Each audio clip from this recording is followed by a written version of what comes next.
And we're cutting more supports. Turns out we need, I think it was, no, 32. Oh gosh, it's more than 32. Another 8. About 40 supports for the carport. No wonder it seems like I'm cutting so many. We're closing in on them though. So what's worked out really well is once I make one template, always mark with an X, keep using the same one, then I mark it good, then take the battery skill saw and cut it about halfway, being careful to stay on the line, stopping, then finishing it with a handsaw. So the cool thing is, with this battery one, the saw blade makes the same width cut as the handsaw, or so close. I mean, there's the difference right there. It's so close, it doesn't matter. So that really works out nice. That way I get a nice, I'm straight up and down. I've cut a bunch of it off, decrease the hand cutting. Then what's nice is the last part I'm cutting by hand, I can hold up the piece that I'm cutting off.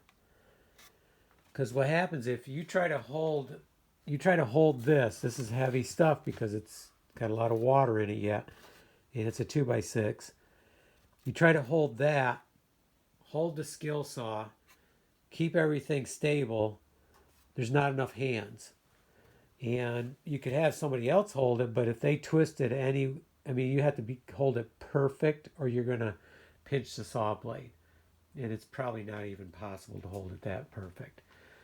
So, plus most of the time I'm cutting these alone anyways. So cutting them by hand, I can hold on it really well, carefully, maybe prop it up if I need to.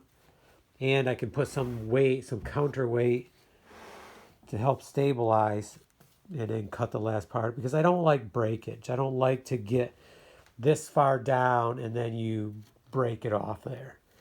And that's what happens with the skill saw very often.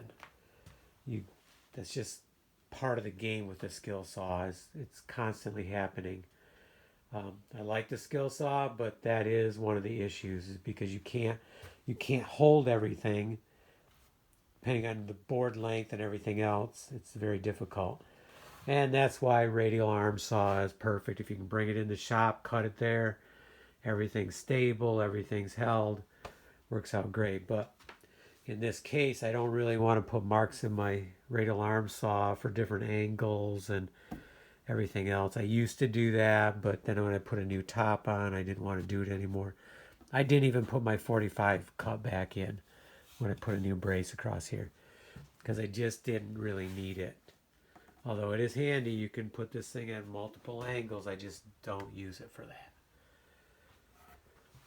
based on what I do. And there are other ways of doing it. There's other saws and supports, but this is how I'm doing it here. It's nice and comfortable in the wood shop. Got the fire going. Don't even need it. Just t-shirts enough. Okay, let's keep cutting supports. Yeah, about 40 of them for the carport. I bet we're down to, I probably have to cut like 8 more. Maybe. Yeah, about 8 more. So I'm closing in on it. I did underestimate how many there were and how many 2x6s I would use. But I do have enough for this project. It's going to maybe cut me short on some other projects, but I might be able to get more by then too. Okay, let's get back cutting.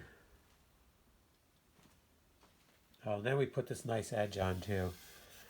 Really makes a difference. Makes the support look just so much more dynamic.